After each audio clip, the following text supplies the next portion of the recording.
ಅಮೃತ ಅವರೇ, ಅಮೃತ,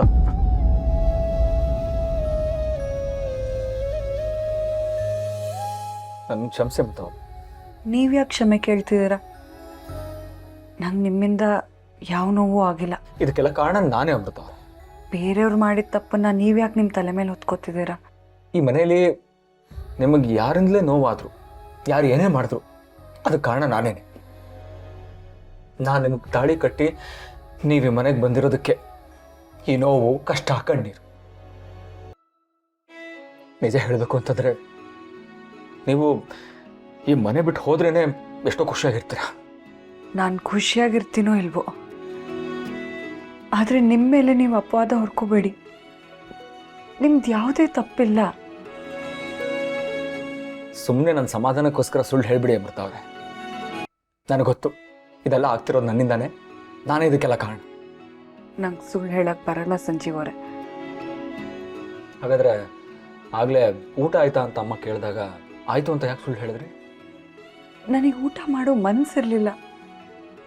ನನಗೆ ಊಟ ಸೇರಲ್ಲ, ಅದಕ್ಕೆ. ಇದನ್ನೇ ಅವ್ರಿಗೂ ಹೇಳಬೇಕಾಗಿತ್ತು. ಅವಾಗ ನಿಮಗೆ ನೋವಾಗಿದೆ ಅಂತ ಅವ್ರಿಗೂ ಅರ್ಥ ಆಗಿರೋದು. ಎಲ್ಲ ಹೇಳಿನೇ ಅರ್ಥ ಮಾಡಿಸ್ಬೇಕಾ ಸಂಜೀವ್ ಅವರೇ? ಅಷ್ಟಕ್ಕೂ ಅವ್ರು ಹೇಳೋದ್ರಲ್ಲಿ ತಪ್ಪೇನಿದೆ? ನನ್ನ ಬದಲು ಬೇರೆ ಯಾರಾದರೂ ಸೊಸೆ ಬಂದಿದ್ದರೆ ಈ ಮನೇಲಿ ಇಷ್ಟೊತ್ತಿಗೆ ಎಲ್ಲ ಕೆಲಸನೂ ಮುಗಿಸಿ ಒಳ್ಳೆ ಸೊಸೆ ಅನ್ನೋ ಹೆಸರು ತಗೊಳ್ತಿದ್ಲು. ನನಗೆ ಈ ಲೈಫನ್ನೇ ಆಕ್ಸೆಪ್ಟ್ ಮಾಡೋಕ್ಕಾಗ್ತಿಲ್ಲ ಸಂಜೀವ್ ಅವ್ರು. ಆಕ್ಸೆಪ್ಟ್ ಮಾಡೋಕ್ಕಾಗಿದ್ದಿದ್ರೆ ಇಷ್ಟೊತ್ತಿಗೆ ಎಲ್ಲ ಕೆಲಸನೂ ಕಲಿತು ಈ ಮನೆ ಸೊಸೆ ಅಂತ ಹೇಳಿಸ್ಕೊತಿದ್ದೆ.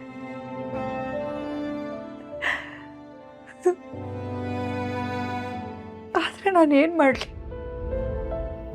ನಾನು ಬಯಸಿದ ಲೈಫ್ ಇದಲ್ವಲ್ಲ ಸಂಜೀವ್ ಅವರೇ. ನೀವು ಬಯಸಿದ ಲೈಫ್ ನಿಮಗೆ ಸಿಗೋವರೆಗೂ ನೀವು ಗಟ್ಟಿಮುಟ್ಟಾಗಿರಬೇಕು ಅಂತಂದರೆ ಈಗ ಊಟ ಮಾಡಿ.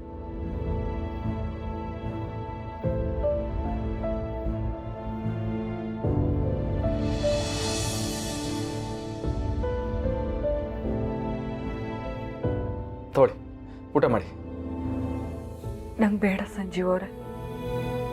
ಅಮೃತ ಅವರೇ, ನೀವು ಇವಾಗ ಊಟ ಮಾಡಲಿಲ್ಲ ಅಂತಂದರೆ ನನಗೆ ನಿದ್ದೆ ಬರಲ್ಲ. ಆಮೇಲೆ ಇದೆಲ್ಲ ನನ್ನಿಂದಾನೇ ಆಗಿದ್ದು ಅಂತ ಪಶ್ಚಾತ್ತಾಪ ನನ್ನನ್ನು ಕಾಡುತ್ತೆ.